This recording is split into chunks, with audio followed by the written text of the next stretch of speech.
오늘 우리에게 주시는 하나님의 말씀은 마태복음 3장 1절부터 4절까지의 말씀입니다. 신약성경 3면에 있습니다. 마태복음 3장 1절부터 4절, 찾으신 줄 알고 한 절씩 교독하고 마지막 4절을 같이 읽도록 하겠습니다. 그때에 세례 요한이 이르러 유대 광야에서 전파하여 말하되 천국이 가까이 왔느니라 하였으니 그는 선지자 이사야를 통하여 말씀하신 자라. 이르렀으되 광야에 외치는 자의 소리가 있어 이르되 너희는 주의 길을 준비하라, 그가 오실 길을 곧게 하라 하였느니라. 이 요한은 낙타 털옷을 입고 허리에 가죽띠를 띠고 음식은 메뚜기와 석청이었더라. 아멘.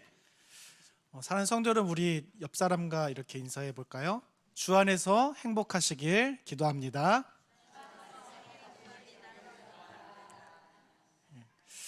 저뿐만이 아니라 모든 부모님들께서 자녀들을 향한, 또 우리 하나님께서도 우리 아버지 되시는데 우리들을 향한 마음이시라고 생각하는데요. 오늘은 주의 오실 길을 준비하라는 제목으로 하나님의 말씀을 나누고자 합니다. 많은 사람들이 작은 사람이 되기보다 큰 사람이 되길 원하죠. 누가 작은 사람이 되길 원합니까? 또 성공을 원합니다. 이 성공이 무엇인지를 정의해야겠지만 보통 성공하면 세상적인 성공일 것입니다. 입신양명이죠. 리더가 되길 원하고 돈을 많이 벌고 좋은 차를 타고 좋은 집에 살기 원한다는 것은 일반 상식적인 어떤 욕망입니다. 잘 살아보세, 잘 살아보세. 이와 같은 노래가 어떤 이런 문맥의 말씀이 우리들의 그런 욕망의 표현이지 않을까 생각합니다. 그래서 교회를 다니면서도 신명기 28장 13절, 여호와께서 너를 머리가 되고 꼬리가 되지 않게 하시며 위에만 있고 아래에 있지 않게 하시리니, 이 말씀을 되뇌이면서 새해를 시작하고 계획하는 사람들이 의외로 많습니다. 그런데 여러분, 이 신명기 28장의 말씀을 전체를 한번 읽어보세요. 어떤 맥락인지. 딱 이 말씀만 떼어놓고 하나님이 그러길 원하시는구나 라고 오해해서 자신의 욕망을 말씀에 투영시키지 말라는 겁니다. 저도 한때 이런 것들을 꿈꾸며 살아왔습니다. 큰 일, 큰 사람, 큰 집, 큰 차, 이런 것들을 꿈꾸며 살아왔죠. 그런데 오늘 본문은 세례 요한을 통해서 주의 자녀들인 우리가 정말 교회를 다니면서 예수님을 믿는다 하면서 하나님을 우리 아버지라 모신다고 하면서 우리가 꿈꿔야 될 그 진짜 중요한 것, 중요한 것 정도가 아니라 유일한 한 가지를 말씀하고 있습니다. 정말 우리가 꿈꿔야 하는 것이 무엇일까요? 저는 세례 요한을 통해서 세 가지의 측면에서 살펴보고자 하는데요. 먼저 세례 요한을 둘러싸고 있는 환경, 의식주 중에 주를 살펴보겠습니다. 우리 오늘 본문 1절 한번 읽어볼까요? 시작. 그때 세례 요한이 이르러 유대 광야에서 전파하여 말하되. 아멘. 사랑하는 성도 여러분, 세례 요한이 살고 있는 곳, 이 의식주 중에 주, 여기가 어디죠? 유대 광야입니다. 마태는 앞서 말씀했던 이야기의 무대, 이제 말씀의 맥락에서요, 이야기의 무대를 갈릴리 나사렛에서 이제 유대 광야로 옮기는데요. 이 광야가 사전적으로는 어떤 곳입니까? 텅 빈 들로서 아무것도 없는 메마른 사막이죠. 그런데 우리는 시공간의 차이로 이 한국에 사니까, 또 2000년을 지난 후에 사니까 이 광야라는 곳이 이게 크게 와닿지 않습니다. 단순한 사막이겠거니 라고 생각하죠. 그런데 유대인들에게는 그렇지 않은 거예요. 그들은 그때도 이 광야가 우리처럼 생각하지 않았고, 또 지금도 그들은 이 광야와 맞닿아 살고 있으니까 우리가 느끼는 것과 조금 다른 맥락의 다른 의미로 이 광야를 받아들입니다. 물론 기본적으로 광야는 사막이니까 생고생하는 곳이죠.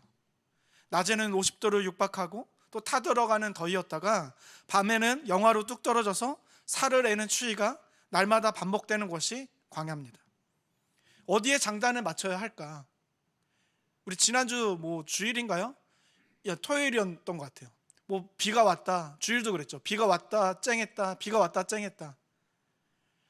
이 어디에 장단을 맞춰야 될지 모를 곳이 바로 광야고, 그래서 어떤 사람이라도 초라하게 만들고 심지어 생명에서 죽음으로 몰아가는 그런 황량한 곳이 광야입니다.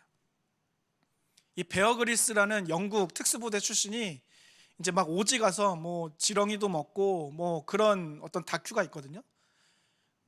그 굉장히 한때 인기가 있었는데, 그 사람이 막 광야 사막에 떨어지면 어떻게 할 줄을 모릅니다. 그 대단한 사람도. 왜냐? 이 태양을 피할 수가 없는 거예요. 밤에는 너무나 춥고, 그리고 더 중요한 것은 먹을 게 없는 겁니다. 그 대단한 사람도 이 곧 죽을 것 같다라는, 정말로 죽을 곳이 광야라고 말한다면 우리는 어떻겠습니까? 그런데 여러분, 유대인들에게 광야는 단순히 생명을 죽음으로 이끌게 하는 곳만이 아닙니다. 왜 그렇죠? 아무리 생명이 청청했다 해도 이 광야에 가면, 광야에 뚝 떨어지면 메마른 풀처럼 죽음을 경험할 수밖에 없는 이 메마른 땅에서 그들은 한 가지의 추억이 있기 때문이죠. 한 가지 무언가를 경험했기 때문입니다. 신명기 1장 31절 33절 보시면 제가 읽어드리겠습니다. 광야에서도 너희가 당하였거니와 사람이 자기의 아들을 안는 것 같이 너희의 하나님 여호와께서 너희가 걸어온 길에서 너희를 안으사 이곳까지 이르게 하셨느니라 하나. 그는, 자 이제 잘랐습니다. 32절을 33절 보시면, 그는 너희보다 먼저 그 길을 가시며 장막 칠 곳을 찾으시고 밤에는 불로 낮에는 구름으로 너희가 갈 길을 지시하신 자이시니라. 여러분, 광야에서 단순한 사막, 내가 거기 가면 죽겠다, 나 이제 다시는 가기 싫어, 물론 그럴 수도 있겠지만 유대인들에게 광야는 그 정도의 어떤 곳이 아니라 한 가지 추억이 있는 거예요. 아버지 되신 하나님과 또 죽을 수밖에 없는 그곳에서 아버지 하나님의 그 은혜를 경험했던 것. 걸어온 길에서 안으셨는데 무엇으로 안으셨다 합니까? 밤에는 불로, 너무나 추우니까요. 낮에는 구름 기둥으로. 그리고 그 길, 즉 광야의 길을 먼저 가시고 찾으시며 인도하셨다는 겁니다. 캠핑 갔는데 아버지가 텐트를 아들 대신에 막 쳐놓았다고 생각하시면 뭐 별반 다르지 않을 것 같아요. 장막 칠 곳을 찾으시고, 그리고 구체적으로 신명기 8장 4절을 보시면 이 40년 동안에 내 의복이 헤어지지 아니하였고 내 발이 부르트지 아니하였느니라. 여러분, 그래서 유대인들에게 광야는 어떤 곳으로 인식이 되겠습니까? 죽을 수밖에 없었는데 하나님의 인도와 보호로 생명을 경험한 곳이 바로 광야죠.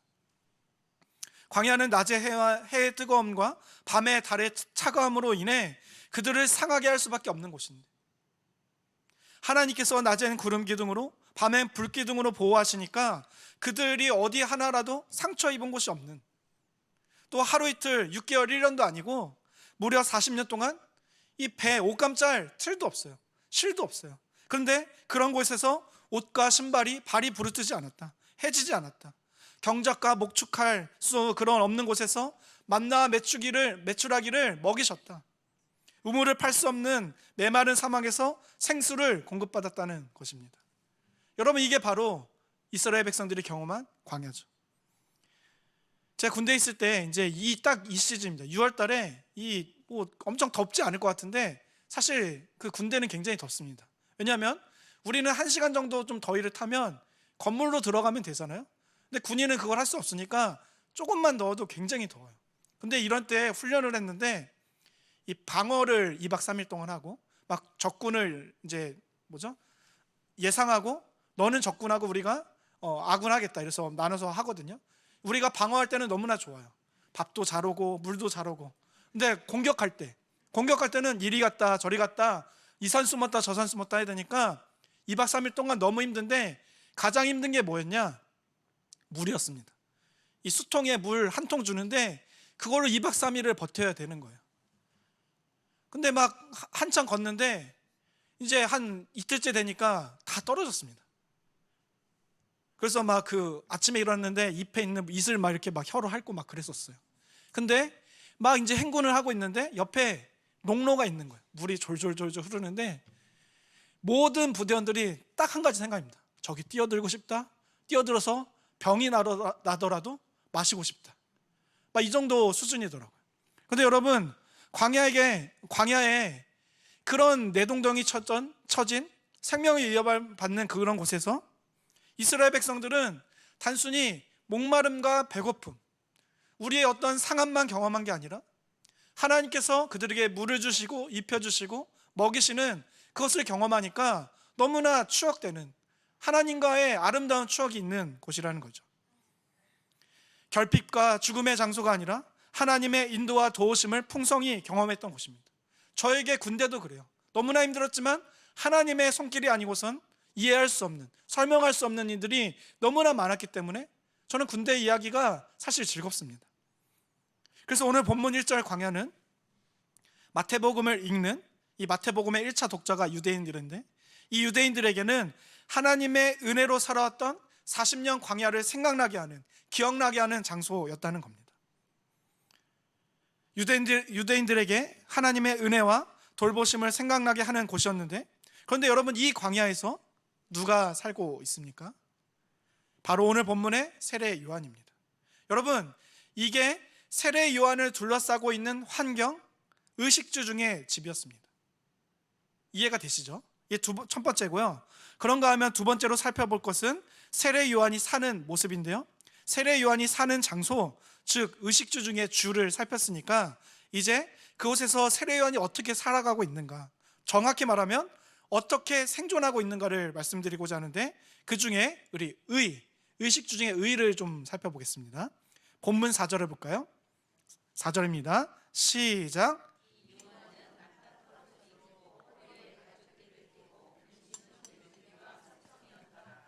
아멘. 광야에서 살고 있는데 세례 요한이 어떻게 살았는가가 이제 4절에서 나옵니다. 그런데 그 모습이 어떠하죠? 먼저 의복을 보시면 낙타털옷을 입었고 허리에 가죽들을 띄었다고 말씀합니다. 앞서 요한이 사는 장소인 광야가 유대인들로 하여금 하나님의 인도와 보호를 생각나게 하는 것이었다면, 이 요한의 의복, 의식주 중에 옷도 무언가를 생각나게 하는 것인데요, 그것은 구약시대의 인물 엘리야입니다. 엘리야는 북이스라엘에서 활동한 선지자죠. 그런데 엘리야 활동 당시 북이스라엘의 8대 왕 아하시아가 난간에 떨어져서 병이 듭니다. 그래서 신하들에게 명령해서 이 병이 나을 것인지를, 또 아니면 뭐 바알세불에게 묻게 하려고 이제 블레셋으로 가는 거예요. 그런데 어떤 한 사람이 그 신하들의 여정을 가로막고 그들에게 왕의 병이 낫지 않을 거다, 그리고 죽을 것이라고 독서를 퍼붓습니다. 아니, 왕이 살고 싶지 않겠습니까? 그래서 왕은 하나님이든 부처든 가서 묻고 싶은 거예요. 그래서 물으러 가는데 중간에 길을 딱 막고는 왕의 병은 낫지 않을 겁니다. 오히려 죽을 겁니다. 여러분, 이 독서를 듣고 그 신하들이 돌아와서 아하시아 왕에게 알리죠. 왕이 독서를 퍼부은 그 사람이 누구냐 묻습니다. 당연한 거 아닙니까? 왕의 명령을 가로막았을 뿐 아니라 왕이 죽을 것이라고 저주를 퍼부었으니까 그놈을 잡아서 어떻게든 처리했어야 했습니다. 그런데 신하들이 그 독설가의 인상착의를 얘기하는데 이렇게 얘기합니다. 털이 많고 허리에 가죽띠를 띄었습니다. 이 말을 듣고 왕은 단번에 그 사람이 엘리야구나 라고 말하는데요, 아마 엘리야의 인상착의가 옷에 낙타 털옷밖에 없어서 그것을 입었거나 아니면 진짜 실제로 털이 많았거나, 또 어찌됐든 간에 당시에 매우 특이했던 것 같습니다. 허리에 가죽띠를 띠고 뭐 그런 옷을 입고 다녔으니까요. 그러니까 단번에 왕이 그 말을 듣고 그 사람은 엘리야다 라고 말했던 거죠. 여하튼 마태는 세례 요한이 입은 의복을 통해서 털옷을 입고 허리에 가죽띠를 띄었다 말씀해서 마태복음의 1차 독자인 유대인들에게 의도적으로 한 가지를 기억해내려는 거예요. 광야가 그랬던 것처럼 의도적으로 구약의 선지자 엘리야를 세례 요한으로 하여금 기억나게 하는 겁니다. 왜 그렇죠? 구약 성경 말라기에 예언된 말씀 때문에 그렇습니다. 말라기서 4장 5절인데요, 우리 한번 읽어보겠습니다. 시작. 보라, 여호와의 크고 두려운 날이 이르기 전에 내가 선지자 엘리야를 너희에게 보내리니. 아멘. 말라기의 예언은 여호와의 크고 두려운 날이 이르기 전에 하나님께서 선지자 엘리야를 보내시겠다는 겁니다. 하나님께서 예수 그리스도를 이 땅에 보내신 때가 마지막 때라고 성경은 얘기하거든요. 그러니까 그 크고 두려운 날이 이르기 전에 엘리야를 보내겠다. 여기서 크고 두려운 날은 메시아 예수님을 보내어 구원과 심판을 하시겠다는 것인데, 그런데 오늘 본문에서 그 예언된 엘리야의 옷차림을 하고 있는 사람이 누구라는 겁니까? 바로 세례 요한이라는 거예요. 여러분, 이게 두 번째로 살펴본 세례 요한의 의복입니다. 그런가 하면 예언된 엘리야인 세례 요한의 마지막 의식주 중에 식을 살펴보겠습니다. 우리 오늘 본문 4절 다시 한번 읽어볼까요? 시작.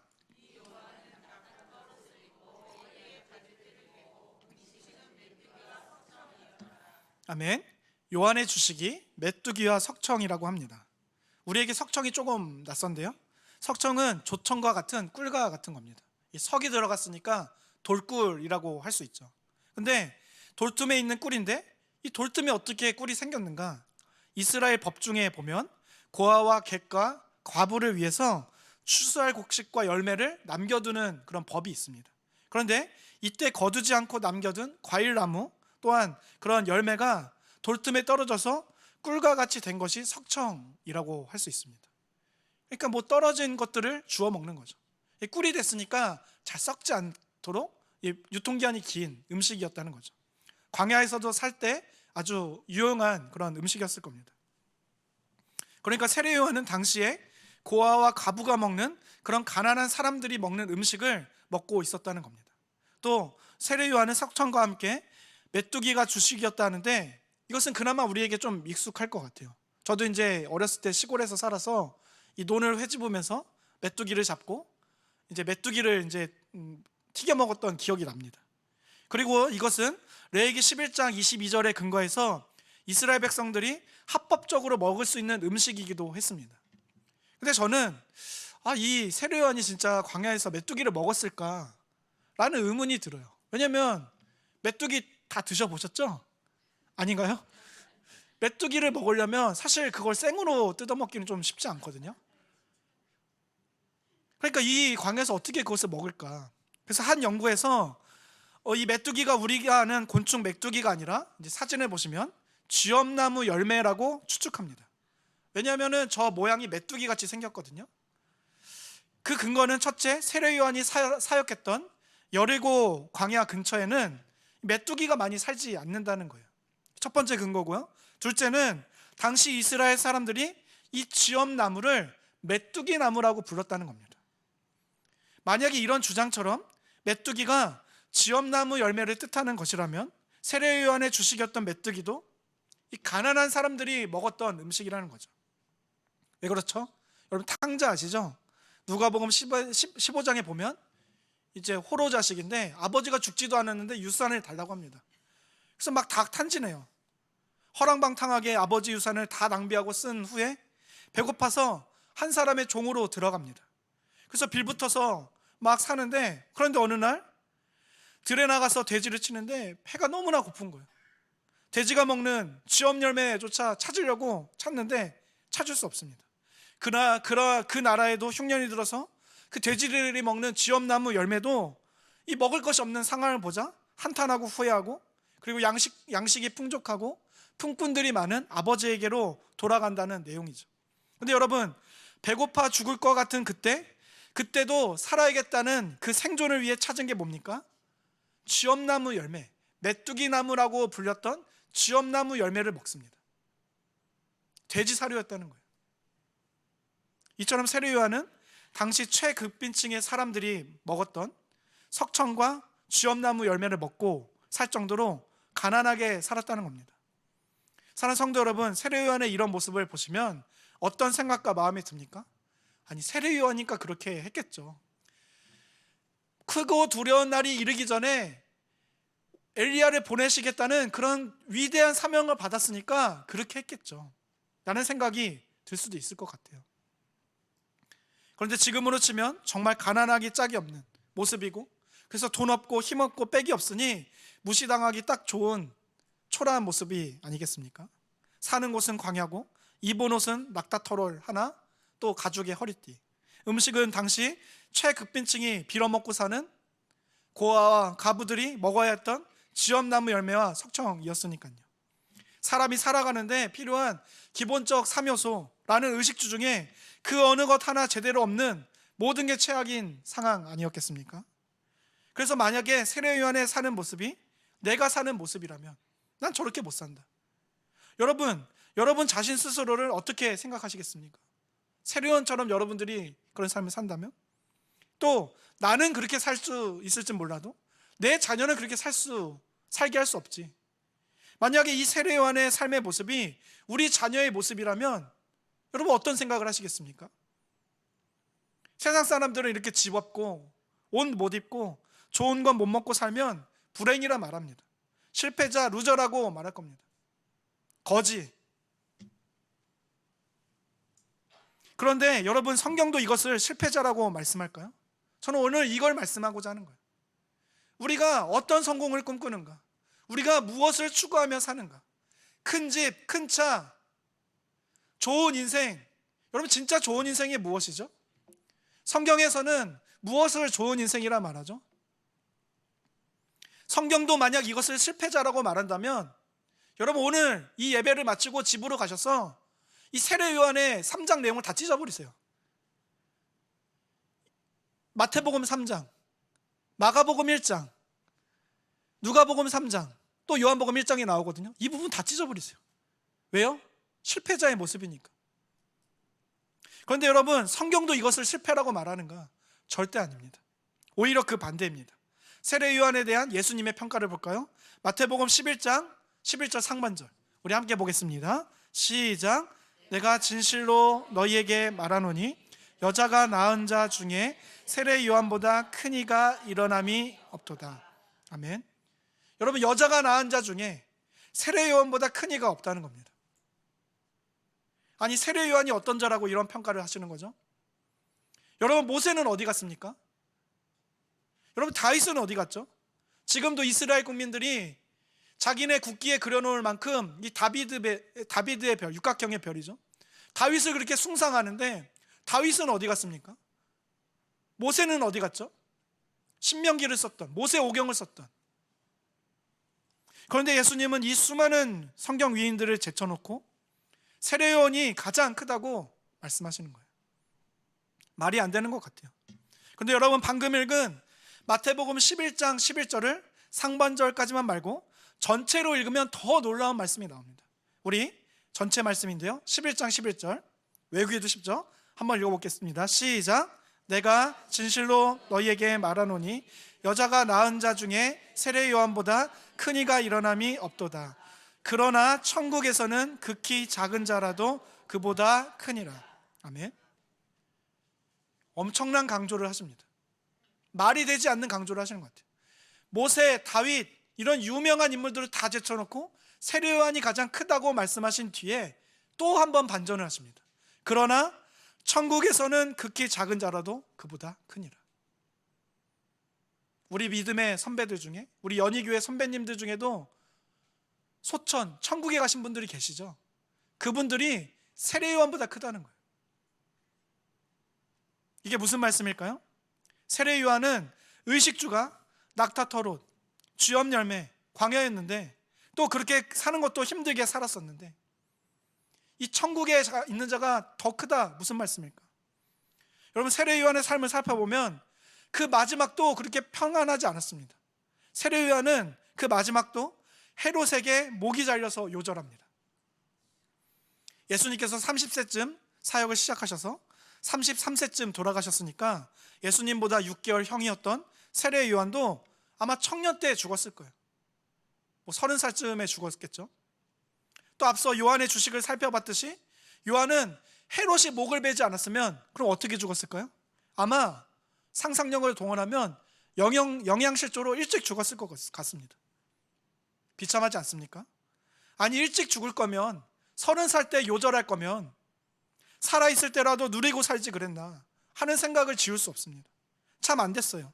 그런데 여러분, 사실 세례 요한의 집이 그렇게 가난한 집이 아니었습니다. 왜요? 제사장 가문이었거든요. 그런데도 세례 요한은 자발적으로 그렇게 살았던 겁니다. 왜 그런 삶을 살았을까요? 진짜 복이, 진짜 가장 큼이, 진짜 성공이 무엇인지 알았기 때문이에요. 그래서 예수님께서도 모든 인물들 중에 세례 요한이 가장 크다 하신 것이고, 나아가 천국의 극히 작은 자라도 그보다 크다고 말씀하시는 거죠. 그러면 여러분, 성경이 말하는 진짜 큰 복, 그게 뭡니까? 그게 뭐였길래 세례요한과 같은 비참한 삶을 살았는데 그가 위대하다고 말씀하는 겁니까? 그 큰 진짜 복은 바로 예수님입니다. 우리 오늘 본문 1절부터 3절 한 절씩 읽고 3절을 같이 읽겠습니다. 그때 세례요한이 이르러 유대 광야에서 전파하여 말하되, 같이 읽겠습니다. 그는 선지자 이사야를 통하여 말씀하신 자라. 일러스되 광야에 외치는 자의 소리가 있어 이르되 너희는 주의 길을 준비하라. 그가 오실 길을 곧게 하라 하였느니라. 아멘. 사는 성도 여러분, 세례요한의 삶이 겉으로 보기엔 광야에 살고 낙타털옷을 입고 또 짐승의 사료인 쥐엄나무 열매를 먹어서 너무나 초라해 보이고 불쌍해 보이지만 그 인생이 예수님을 전하는 광야에 외치는 소리로 예수님께서 오실 길을 준비하며 곧게 하는 것이라면 복된 인생이다, 가장 큰 자였다 말씀한다는 겁니다. 그리고 천국의 극히 작은 자가 세례요한보다 큰 사람이 될 수 있는 것은 세례요한은 그 후대 사람들보다 예수님이 어떤 분인지 명확하게 알지 못했습니다. 그래서 감옥에 갇혔을 때 제자들을 보내 당신이 진짜 메시아입니까? 그걸 물어보기도 했어요. 예수님을 메시아로 알고 믿었지만 희미했다는 겁니다. 그런데 신약 성경이 완성되지 않았던 그 시대 사람 세례요한이 그렇게 큰 사람이었는데 그 이후에 천국에 들어간 많은 사람들이 세례요한보다 클 수 있는 것은 예수님을 명확하게 아는 거예요. 예수님의 그 풍성함을 누리고 알 것이니까 우리가 세례요한보다 더 큰 사람이 된다는 겁니다. 여러분, 예수님 잘 아십니까? 신약 성경, 구약 성경 다 알 수 있잖아요. 예수님이 어떤 일을 행하셨고, 예수님이 십자가에서 또 부활하셔서 40일간 이 땅에 있으시면서 또 승천하셨지만 만물의 주관자 되셔서 지금도 살아계셔서 온 인류의 역사를 주관하고 계신다는 거 다 아시잖아요. 세례요한은 예수님이 십자가 지기 전에 죽었습니다. 그래서 세례요한보다 우리가 더 큰 사람이 되는 거예요. 예수님의 메시아 되심과 주관자 되심과 온 우주 만물의 주인 되시는 그 하나님의 섭리를, 그 하나님의 진리를 깨달으니까 우리가 세례요한보다 더 큰 자가 될 수 있다는 겁니다. 사는 성도 여러분, 2023년 여러분 스스로를 위한 기도가 무엇입니까? 우리 인생의 가장 중요한 소원이 무엇이죠? 혹시 세례요한과 같은 길을 가지 않게 해달라는 것은 아닙니까? 나아가 평탄한 길 가게 해달라. 아니, 내가 주의 길을 곧게 하는 거 말고 누군가 이미 만들어 놓은 그 평탄한 길 내가 가게 해달라는 것은 아닙니까? 초라하면 당연히 안 되고 화려한 그 무엇이 되기를 기도하고 있는 것은 아닐까. 그런데 여러분, 저의 전 인생을 걸고 그게 복이 아닙니다. 잘못된 길이에요. 우리 자녀들에게 잠시 잠깐의 이 땅에서만 있을 안개와 같은 비전을 꿈꾸고 우리 자신들도 안개와 같은 쉬 사라질 이 세상에 잠깐 있을 그것을 바라고 살면 안 되는 거예요. 세례요한처럼 굴곡진 길을 가더라도 그것이 예수님을 위해서 평탄케 하는 길이라면 여러분, 그게 복입니다. 요한은 헤롯의 목베인 당에 요절했지만 그를 통해 예수님을 드러내고 높였다면 예수님이 그것이 크다고 복이라고 말씀해 주시는 거예요. 여자가 낳은 자 중에 세례요한보다 큰 자가 없다고 말씀해 주시는 거예요. 또한 후대에 우리가 성경을 통해서 예수님이 어떤 분인가를 더욱 분명히 알아가고 그 분명한 알을 통해서 우리 삶에서 외치는 자의 소리로 살아가면 세례요한보다 큰 자라고 말씀해 주시는 겁니다. 믿으십니까? 보네퍼 목사님 1945년인가 요절하셨는데 39살인가요? 그때 요절하셨어요. 왜요? 이 복음의 진리 때문에 히틀러와 맞서 싸우다가 그 감옥에서 요절하셨습니다. 그런데도 우리는 그분을 실패자다, 불행하다 얘기하지 않습니다. 많은 위인들, 우리 한국에 성경 하나 던져놓고 죽었던 토마스 선교사님도, 여러분, 그 성경 하나 던져놓은 그 토마스 선교사님의 헌신 때문에 우리 한국교회가 시작된 거 아닙니까?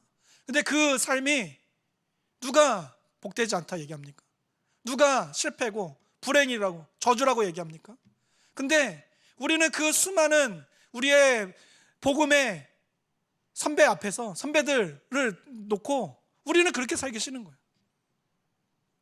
복음은 절대 그렇게 전달되지 않았습니다. 지금도 복음은 여전히 우리에게 복인데, 우리에게 이 복음이 희석된 이유가 뭐죠? 교회 다니면 건강해진다, 자녀 잘 된다, 좋은 물질 얻는다. 이게 꼭 틀린 것은 아닙니다만 본질이 아니라는 거예요. 하나님이 그것을 주실 수도 있지만 그게 목표가 되고 그게 우리의 신앙의 주된 목적이 되면 우리는 진짜 복이 뭔지도 모르고, 이 기독교 하나님을 섬기고 있지만, 교회를 다니고 있지만 절에 가는 것과 성당에 가는 것과 이슬람을 믿는 것과 별반 다르지 않는 종교 하나를 기독교 안에 적는 그 정도 수준밖에 안 되는 종교인밖에 되지 않는다는 거예요. 전 여기 모인 성도님들과 제가 종교인이 아니라 어떤 정말로 부처 알라를 이기기 위해서 이 교회를 다니는, 그래서 내가 잘 되기 위해서 교회를 다니는 것이 아니라 진짜 복이 뭔지를 알아서 내가 때로는 굴곡 긴 길을 가도 실망하지 않고, 또 내가 광야에 외치는 자의 소리로서 고생을 하지만 그것이 기쁨이 될 수 있는 이 신앙의 기쁨을 누리며 하나님께 진정으로 영광을 돌릴 수 있는 진정한 신앙인들이 될 수 있기를 주님의 이름으로 간절히 축원합니다. 기도하겠습니다.